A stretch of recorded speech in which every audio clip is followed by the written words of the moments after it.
Hey guys, Savage here. Now that basketball is back, I wanted to make a quick video discussing a few topics. I'm so excited that the NBA is back. I feel like there's a void in my life that has now been fulfilled by Adam Silver and the rest of the NBA.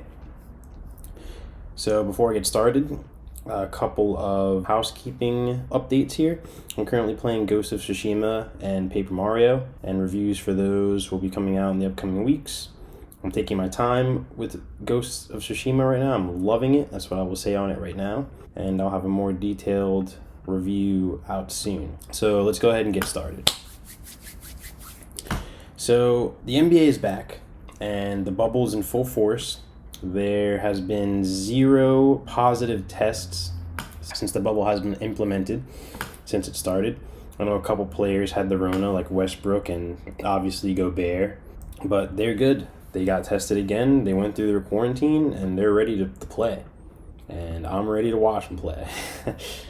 So there are a couple of other things I wanted to talk about before I got into the first games of the season, and that is the pre-approved list for the jerseys. There are a couple notable mentions, which are LeBron James just keeping the James on the back and not putting a message. He didn't like the preconceived messages, and he felt that if he couldn't put the message that he wanted on the back of his jersey, that he would just continue to be the most socially active athlete in the entire world. So I perfectly have no issue with it because LeBron's socially conscious at all times, more so than any athlete in any sport that exists today.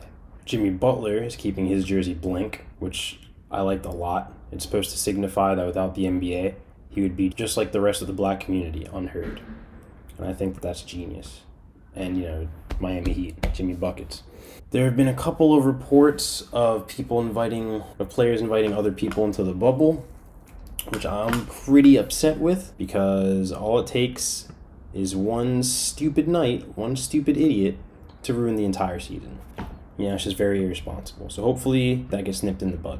So let's get into actual basketball reactions. Hell fucking yeah. So the first night of games, Jazz Pelicans and Lakers Clippers were both like super close down to the wire. I watched both of them. I watched the entire Lakers Clippers game, and it was just so good to see, man. It felt just like a playoff game, a little sloppy, but LeBron and AD got it done in the end. LeBron clamped both Kawhi and PG. It was great to see. And he made the last shot. Yeah, it was a putback from his own shot, but you know what? He followed through. How many players would follow through? How many would just give up on the shot? And LeBron always, when the season first starts, he'll always kind of see how the players on his team are doing, engage that way, and just kind of stand back and let them kind of dictate the scoring pace, and he'll just dictate the offense, and he'll score when he needs to score because he can score whenever from wherever. So a couple of takeaways from that game. I know there were a lot of injuries, like Lou Williams wasn't playing, so it's a big factor for the Clippers. But a couple of takeaways is that I couldn't really see one team that pulled away, and that even though I would pick the Lakers to win, it could go either way, and it's right there. It's neck and neck. And that's going to make, hopefully, the Western Conference Finals probably the most exciting matchup in the whole playoff run. I'm sure Lakers-Bucks, if it does get to that, or Clippers-Bucks, whatever it is, will be entertaining, but nowhere near as entertaining as Lakers-Clippers. So a couple other amazing games are the Rockets-Mavericks game. The Rockets-Mavericks game was fucking awesome. Went to OT, both Harden and Luka fucking sauced. It was great. A couple other games here. Rockets-Bucks was a great game, and I thought that was an important game for the Rockets because, the Bucks best team in the league this year, and the Rockets were able to pull away, especially when they're getting the shit beat out of them early in the game, and they bounced back, and James Harden had he had an okay game, but it really was Russell Westbrook who took over the game in the fourth quarter, and that's just kind of what they needed. They needed someone who can go and score and just kind of attack and be aggressive when Harden inevitably shrinks, because he always does, because he relies on free throws. In the playoffs, you don't get as many free throw calls. But I digress. Russ was awesome. He was awesome. No other way to put it.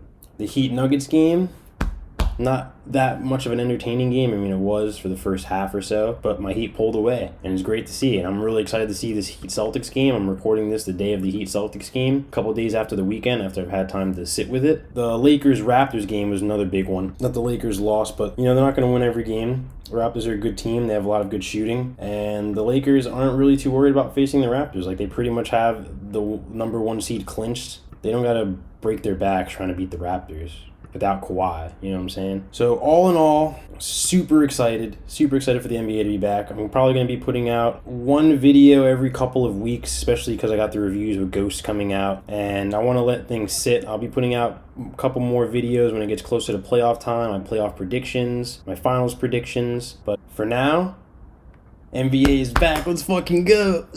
All right, I'll catch y'all later. Time to sauce the clock. Peace out.